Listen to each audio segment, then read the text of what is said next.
I'll never forget the night my wealthy husband leaned across the table, looked me dead in the eye, and said, "Maggie, without me, you wouldn't last a week." That sentence cut deeper than any knife. And the worst part? He didn't whisper it in private. He said it loud enough for the waiter, the couple at the next table, and anyone else within earshot to hear. My cheeks burned with shame, but Charles just smirked, as if humiliating me was his favorite pastime. To the outside world, we looked like the perfect couple. Charles Thompson, the polished New York banker in designer suits, driving cars most people only dream about, shaking hands with politicians, invited to charity galas. And me? His wife, Margaret, or Maggie as everyone called me, the woman who lived in a glass penthouse overlooking Manhattan, vacationed in the Hamptons every summer, and wore diamond necklaces he loved to parade at cocktail parties. People envied me. They thought I had it all. But envy is a dangerous illusion. Behind the expensive curtains, my life was nothing like the fairy tale everyone imagined. You see, Charles was a man who thrived on control. Every piece of my life had his name stamped on it. The house, the car, the bank accounts, all his. I didn't even have a credit card with my name alone. Whenever I'd ask about it, he'd laugh. "Why would you need one, Maggie? You've got me. Isn't that enough?" At first, when we were younger, I thought maybe he was just protective. Maybe he loved me in his own difficult way. But as the years went by, I realized it wasn't protection, it was ownership. I wasn't a wife in his eyes. I was a possession. He had a favorite game, too. In front of his friends or family, he'd find ways to remind me of my supposed worthlessness. If I cooked a big dinner, he'd lean back in his chair, sip his wine, and announce, "Good thing I paid for all this food." Otherwise, Maggie here would have served us water and air. If I wore a new dress, he'd chuckle, "Lovely, isn't she? I bought that dress, of course. She's just the mannequin I drape it on." Everyone would laugh politely. I would smile, because what else could I do? Cry in front of them? Tell them that the life they envied was the cage I wanted to escape? Let me ask you something. What would you do if the person you built your entire life with treated you like a useless accessory? Would you stay and swallow the pain, or would you risk losing everything to get your dignity back? For years, I swallowed it. I convinced myself it was just his way. That maybe if I stayed quiet, if I played the role of the perfect wife, things would get better. But instead, Charles grew bolder. He enjoyed reminding me that I was nothing without him. And the cruelest part? A tiny voice inside me started to believe him. I'd look around the penthouse at the marble counters, the glass walls, the glittering chandelier, and all I could think was, none of this is mine. Not a single thing. If I left, I'd have nothing. That fear kept me chained for 35 years. But fear has a strange way of turning into something else if you let it simmer long enough. It can turn into anger. And anger, my dear, can turn into power. Because little did Charles know, every insult, every humiliation, every time he used that line, "Without me, you wouldn't last a week," he was planting the seed of his own downfall. And the night that seed finally broke open changed everything. My 65th birthday should have been a day of joy, a celebration of the life I'd built and the years I had survived. But in Charles's world, nothing was ever about me, it was always about him. He insisted on throwing a grand party in our penthouse. He said it was for me, but I knew better. It was his chance to parade his wealth, his status, his power. The guest list wasn't family and friends. It was bankers, clients, politicians, and business partners who could help him climb another rung up the ladder. I wore a sparkling silver gown that night. It shimmered under the chandeliers, but inside, I felt like a cracked porcelain doll. My heart pounded as the waiters floated by with champagne glasses and trays of lobster canapés. I stood by Charles's side, smiling, nodding, pretending to belong in that glittering room. Then came the toast. He tapped his glass with a silver spoon, and the crowd hushed. He stood tall, his voice smooth and commanding, the way it always was when he wanted attention.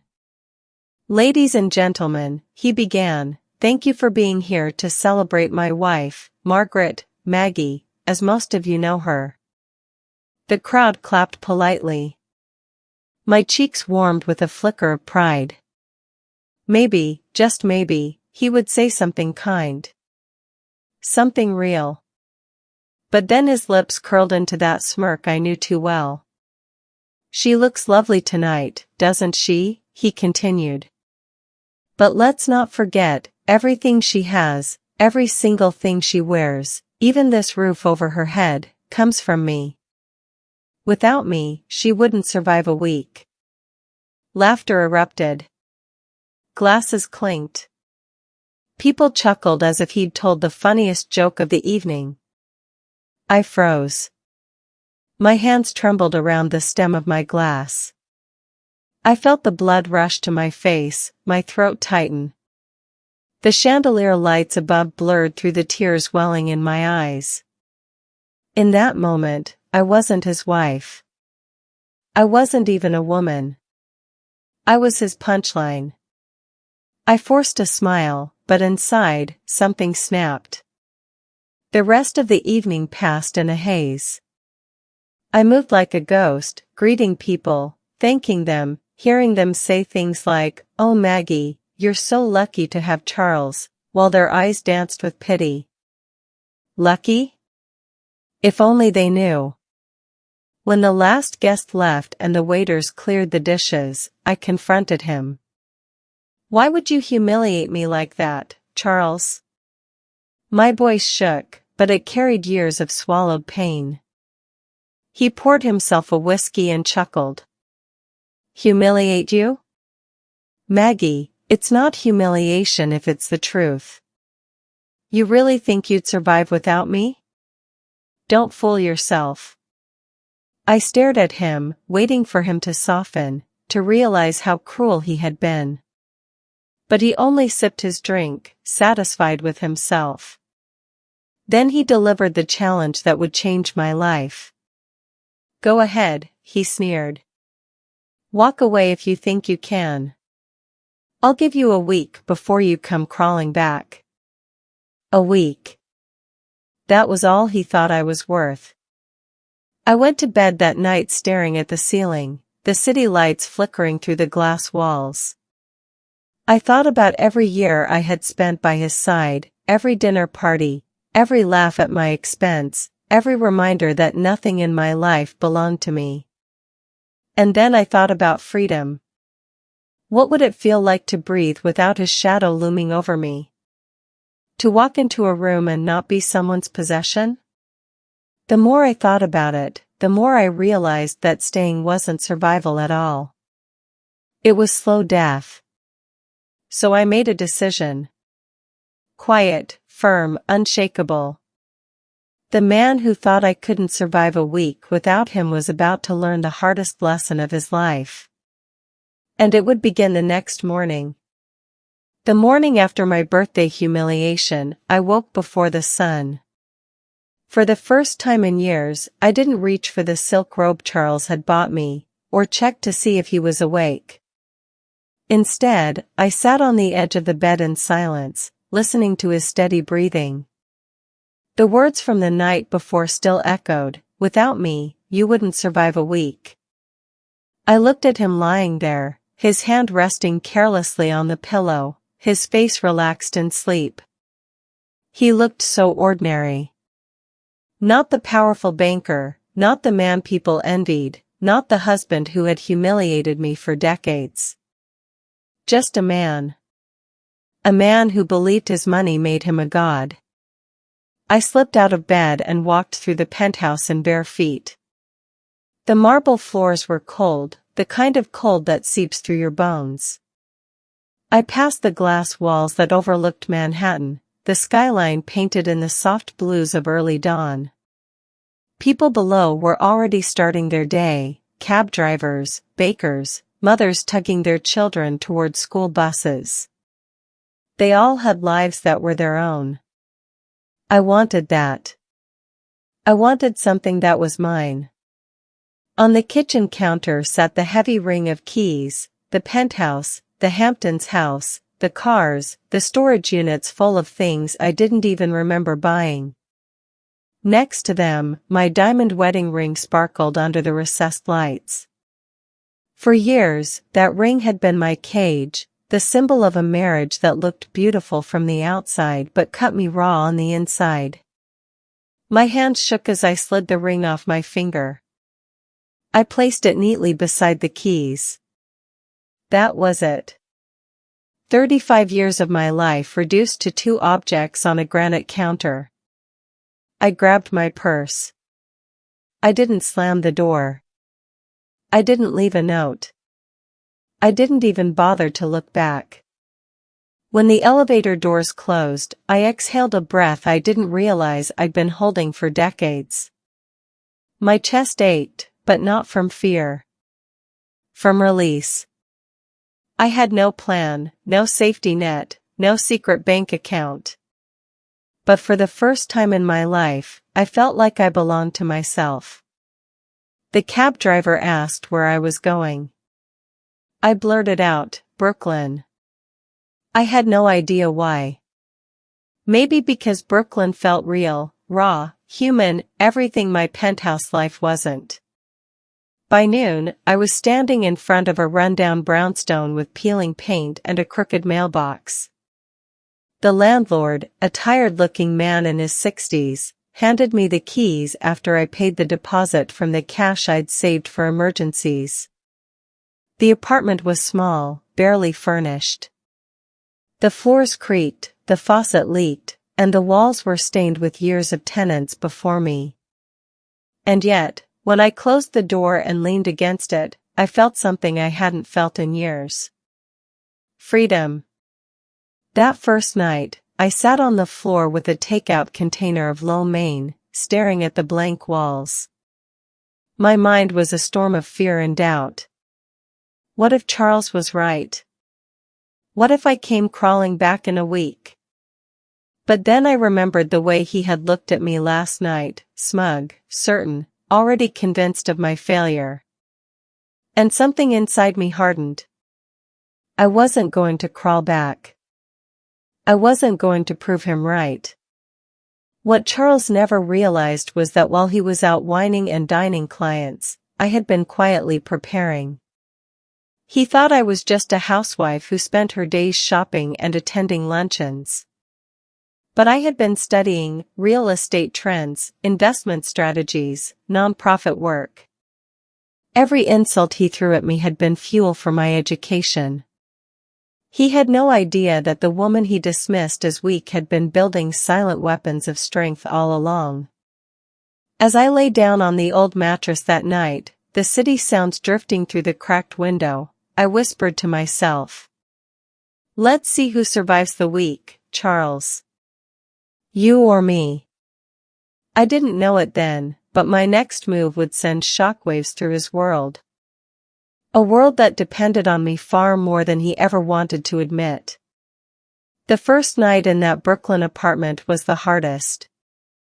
The mattress was thin, the radiator clanked all night, and I could hear every honking horn from the street below. I tossed and turned, wondering if Charles was right. What if I couldn't survive without him? But by morning, my doubts had burned into determination. I wasn't about to give him the satisfaction of seeing me crawl back. He had laughed for years about how I did nothing, how I was just a spoiled wife. The truth? He had no idea who I really was. Let me tell you a secret I never shared with anyone. While Charles was out closing deals, golfing with clients, and entertaining business partners, I had been quietly building something inside myself. I spent late nights taking online courses in real estate and investment. I volunteered part-time at a nonprofit for women entrepreneurs. I sat in on workshops, took notes at conferences, and read every book I could get my hands on. He thought I was flipping through magazines or gossiping with friends. In reality, I was studying. Preparing. Every insult he threw at me, "You wouldn't last a week without me," became my fuel. I turned his mockery into motivation. Still, knowledge without resources is like a car without gas. I didn't have capital. No big savings account. No secret stash. All I had were my wits, and one investment I had made years ago. Back when Charles was handing me allowances like a child, I'd met a young single mother named Angela at church. She was trying to start a small catering business but didn't have the money to buy equipment. Something in me recognized her fire. Against Charles's advice, I quietly gave her the seed money she needed. He never noticed. Over the years, Angela and I stayed in touch. I'd check in, sometimes taste her food, and encourage her. What Charles never knew was that her little catering company had grown into a handful of food trucks across the city. On my second day in Brooklyn, I called Angela. Her voice cracked with relief. "Maggie. I can't believe you called. I need you. Investors are circling, but I don't know how to expand. I'm in over my head." I smiled for the first time in days.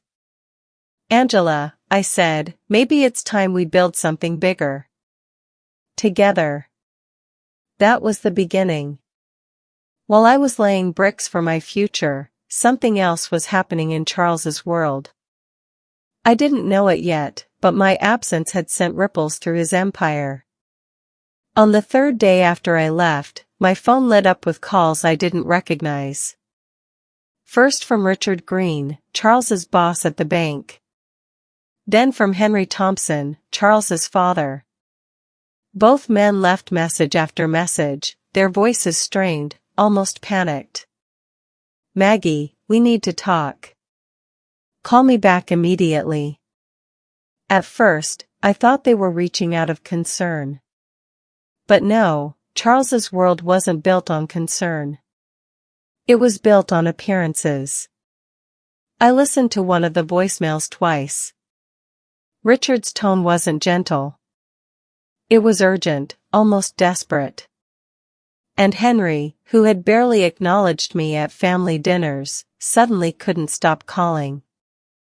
Something told me that the man who believed I couldn't survive without him was about to learn the opposite truth. His success had quietly depended on me all along. And I hadn't even made my first real move yet. I still remember the smell of fried onions and fresh bread the first time I visited Angela's food truck after leaving Charles. It was parked on a busy corner in Midtown Manhattan, with a line stretching down the block. People laughed, tapped their feet impatiently, and walked away carrying steaming boxes of her food. Angela spotted me through the window and nearly dropped the tongs. "Maggie," she shouted, rushing out in her apron. She hugged me so tight I thought I'd lose my breath. We sat on a milk crate behind the truck as she poured out her worries. Orders were growing, demand was exploding, but she didn't know how to scale.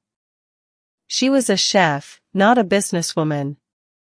"If I take these investors' money and mess up, I could lose everything," she whispered. I looked her in the eye. "You won't lose everything, Angela. Not if you let me help." That day, something inside me woke up. For years, Charles had told me I was useless, that I couldn't make it on my own. But as I looked at Angela's food truck, the lines of customers, the aroma filling the air, the potential practically glowing, I realized I had everything I needed to prove him wrong. I wasn't just going to survive. I was going to thrive. Over the next weeks, I threw myself into the business. I pored over spreadsheets, negotiated with suppliers, and met with potential investors. I discovered I had a sharpness Charles had always mocked out of me, a voice that could command a room, a brain that could cut through nonsense, a presence that made men in suits sit up straighter. It wasn't easy. Some investors looked at me, a 65-year-old woman, and smirked. One even said, "Shouldn't you be at home knitting instead of talking business?" I leaned forward, stared him down, and replied, "Knitting doesn't bring in 6 figures a month. Angela's food trucks do." He turned red, and a week later, he signed the contract. Every victory fueled me. We expanded from 2 trucks to 10. We landed corporate catering contracts. Angela's recipes were suddenly being served at company parties, art gallery openings, even political fundraisers.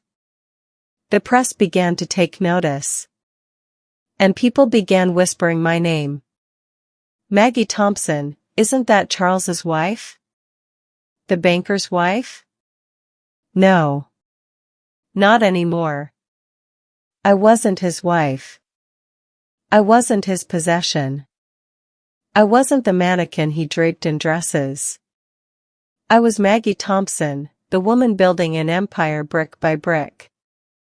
Meanwhile, my phone buzzed constantly with missed calls from Richard and Henry. I ignored them. Let them sweat. Because the truth was starting to surface. While Charles believed his world was built on his charm and money, the foundation had always been me. I was the one who kept people happy at events. I was the one who patched holes when lawsuits threatened his father's company. I was the one who made sure people left dinners feeling respected. Without me, his empire wasn't standing tall. It was trembling. And mine was just getting started. While I was busy negotiating contracts and sketching expansion plans with Angela, Charles was unraveling. I didn't need to see it with my own eyes to know. The signs came through every voicemail left on my phone. Richard Green, his boss, had stopped sounding polite. His messages grew sharper by the day. "Maggie, I don't know what's going on between you and Charles, but this has to be fixed. He's distracted. He's missing deadlines. Clients are furious. Call me back." Then there was Henry, Charles's father. The man who had spent years looking down his nose at me, barely acknowledging me at holidays, now left messages like, "Margaret, it's urgent. I need to speak with you about some pressing issues with the company." Imagine that. The 2 men who had always treated me as invisible were suddenly desperate for my voice. You see, what they didn't understand was that for years, I had been quietly holding things together for them. I wasn't just Charles's wife. I was the glue. I was the one smoothing over community scandals, drafting polite responses to lawsuits, rewriting Henry's speeches when his temper made him sound like a tyrant. I had been the invisible safety net. And when I walked away, I took that net with me. Charles tried to manage on his own, but arrogance doesn't equal competence. He showed up late to meetings, barked at junior partners, and forgot the names of clients' wives, names I used to whisper in his ear before every handshake. Deals slipped through his fingers. People noticed. For the first time, his polished reputation began to crack. One evening, as I was leaving Angela's office, I got a call from an unknown number. Against my better judgment, I answered. "Maggie," Charles's voice hissed through the line, what do you think you're doing? People are talking about you. My father says you're meddling in things you don't understand. I laughed, a sound that surprised even me. Meddling? Charles, I'm building something you never thought I could do. His voice rose. Don't get ahead of yourself. You'll come crawling back once you realize you can't keep this up. I didn't even bother to argue. I just hung up. For once, the silence felt like victory. But Charles wasn't done. The next week, I heard from an old friend who still ran in those uptown social circles. Maggie, she whispered over coffee, your husband is a mess. He snapped at a client in public. Richard is furious. And Henry, well, let's just say he's asking questions nobody dares to answer. I sipped my coffee slowly, hiding my smile. For 35 years, Charles had built his life on my back, and he never even knew it. Now that I was gone, his empire was collapsing like a house of cards. Meanwhile, Angela and I had just signed a deal to provide catering for a Fortune 500 company's holiday gala. 10,000 guests. A spotlight contract. The kind of deal that could turn a small business into a household name. The contrast couldn't have been sharper. While I was climbing, Charles was sinking. And the best part? He had no one to blame but himself. Because when you spend decades telling someone they're worthless, you never stop to think what happens when they finally prove you wrong. And I was only getting started. It was a rainy Tuesday afternoon when I saw him again. I had just stepped out of my new office building, yes, my office building, the one I had purchased after closing 2 major corporate contracts with Angela. The sign out front read Thompson and Company. Catering services. My name. My company. My empire. Umbrella in hand, I spotted a figure standing across the street. His once tailored suit clung to him in the rain, his shoulders hunched, his shoes splattered with mud. Charles. For a moment, I didn't recognize him. Gone was the polished banker with the confident stride. This man looked smaller, as if the weight of the world had shrunk him down to size. His eyes darted nervously, and when they landed on me, desperation flashed in them. He hurried across the street, splashing through puddles, and stopped in front of me. Maggie, he said, his voice hoarse, please. We need to talk. I raised an eyebrow. About what? You've made it very clear I can't survive without you. Yet here I am. He flinched, as though my words slapped him. His hands trembled as he tried to smooth his wet hair back. I was wrong, he admitted, the first time I had ever heard those words leave his mouth. Everything's falling apart. Richard's furious, father won't return my calls, and clients are leaving. I can't fix this without you. I tilted my head, studying him. The arrogance, the smugness, the superiority, all of it had melted away. What stood before me was a broken man, stripped of the very power he had used to cage me for decades. Do you remember my 65th birthday? I asked softly. He looked down. Rain dripped from his eyelashes. Maggie, please. No, my voice was steady, sharper than the rain tapping on my umbrella. You stood in front of all those people and told them I couldn't survive without you. You laughed while they laughed at me. Do you remember that? He swallowed hard, but he couldn't meet my eyes. I took a step closer. Look at me now, Charles. Look at what I built. I didn't crawl back. I didn't beg. I built something of my own, something bigger than you ever dreamed of. And you? You're the one who couldn't survive a week without me. The truth hung in the air between us, heavy, undeniable. For a moment, I saw the flicker of anger in his face, the same anger he used to unleash in private when I defied him. But it quickly dissolved into defeat. He knew he had no ground left to stand on. "Please," he whispered, almost broken. "Just come home. We can fix this. I need you." I straightened my shoulders, feeling taller than I ever had in my life. "You don't need me, Charles. You need control. And I don't belong to you anymore." With that, I turned and walked back toward my office doors. My staff inside was waiting, people who respected me, who saw me as more than a mannequin draped in expensive dresses. As I pulled the glass door open, I didn't bother to look back. For 35 years, I had been his shadow. But in that moment, standing at the threshold of my empire, I realized something. The sweetest revenge wasn't yelling, or screaming, or even humiliating him the way he had humiliated me. The sweetest revenge was thriving in the exact life he swore I couldn't live. And I intended to thrive louder than his pride could ever handle. The day I signed the papers to open my foundation, I cried.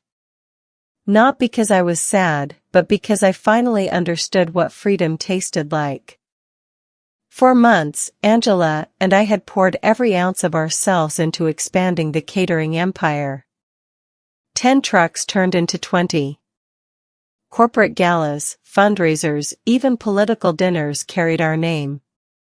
Reporters began writing stories not about Charles Thompson, the banker, but about me, Maggie Thompson, the woman who built something from nothing after walking away from everything. But money alone wasn't enough. I had lived too long under a man who believed wealth was the only measure of worth. I wanted something deeper. Something lasting.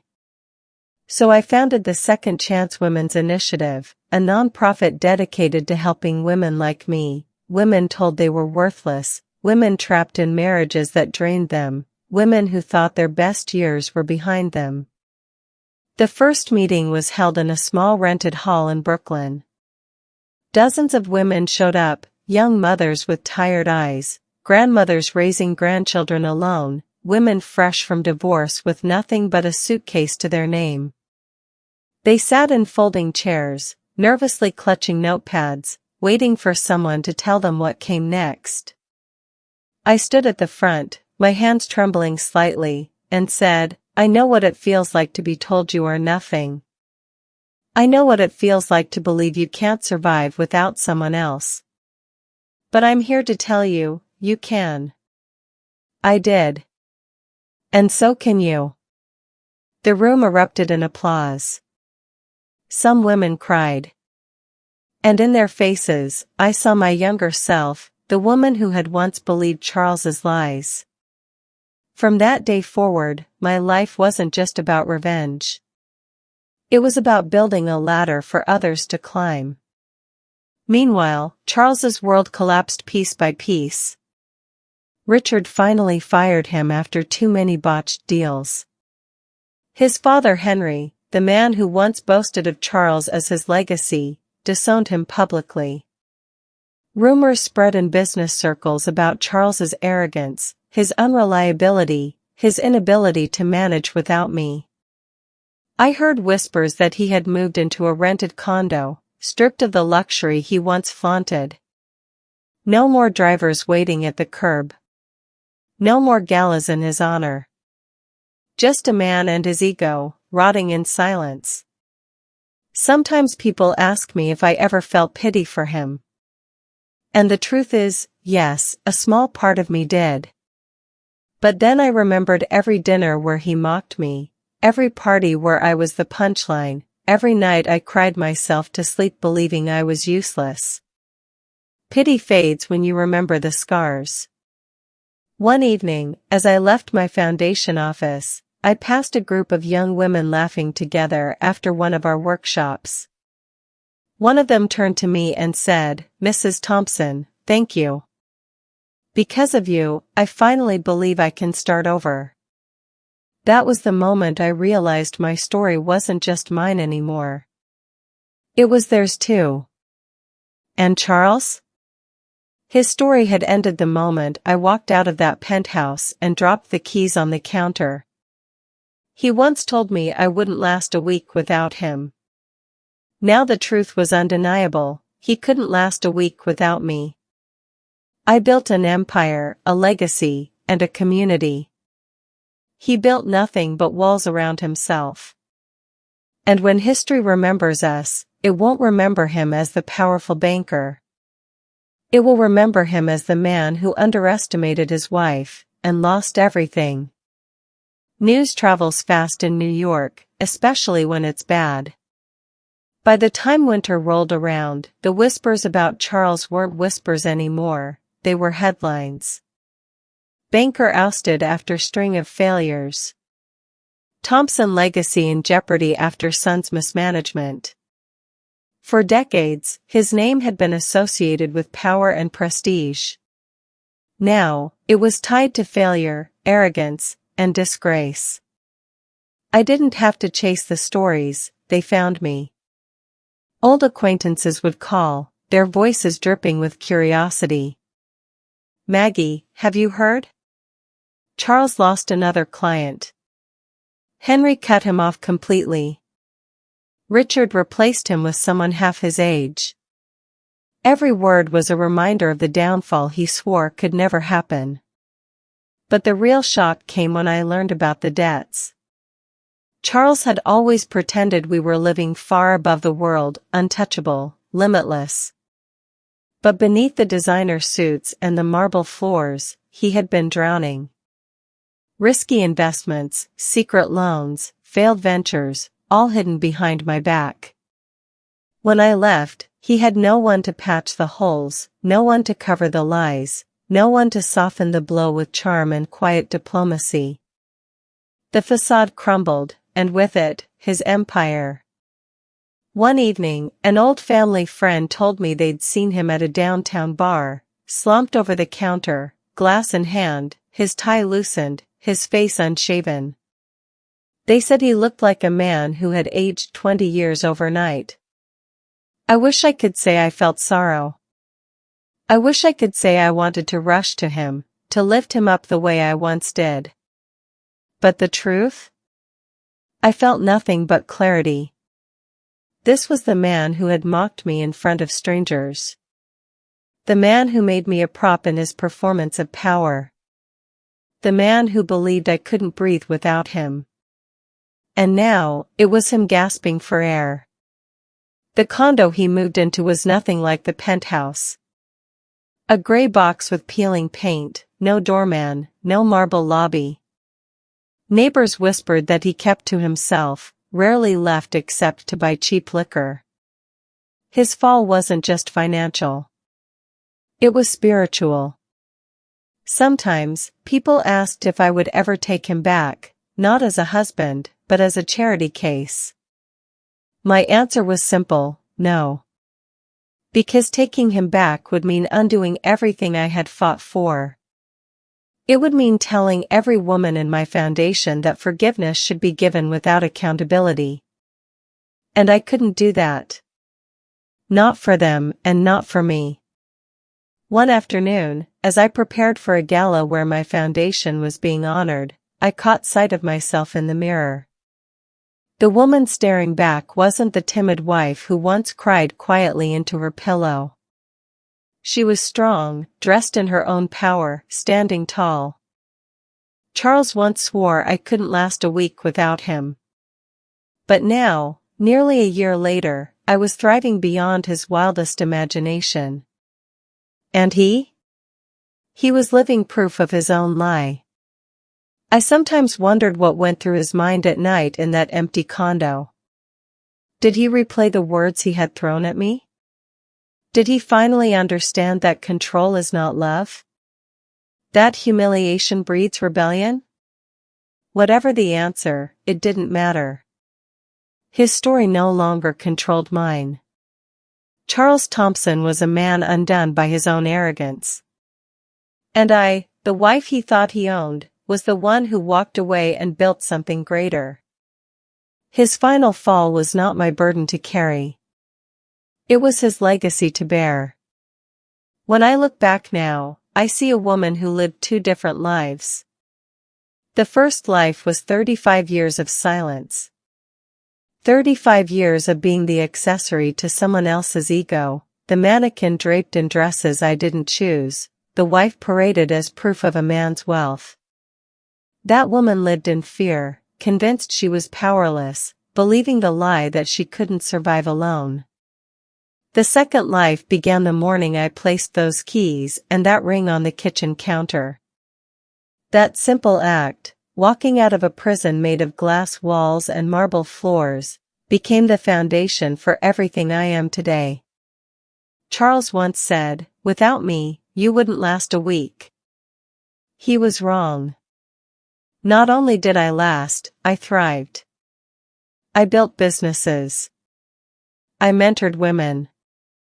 I created opportunities where none existed. I turned humiliation into fuel and betrayal into the blueprint of my revenge.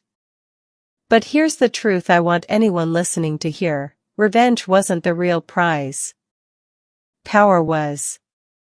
Freedom was. Revenge fades when the applause quiets, when the person who hurt you finally crumbles under the weight of their own arrogance. But power, the power to stand on your own 2 feet, to breathe freely without waiting for permission, that never fades. I didn't win because Charles lost. I won because I finally chose myself. Sometimes, people tell me my story sounds unbelievable. They ask, how did you do it at 65, when most people think life is winding down? And I tell them, age doesn't matter when dignity is on the line. Courage doesn't come with youth. It comes with the moment you decide you've had enough.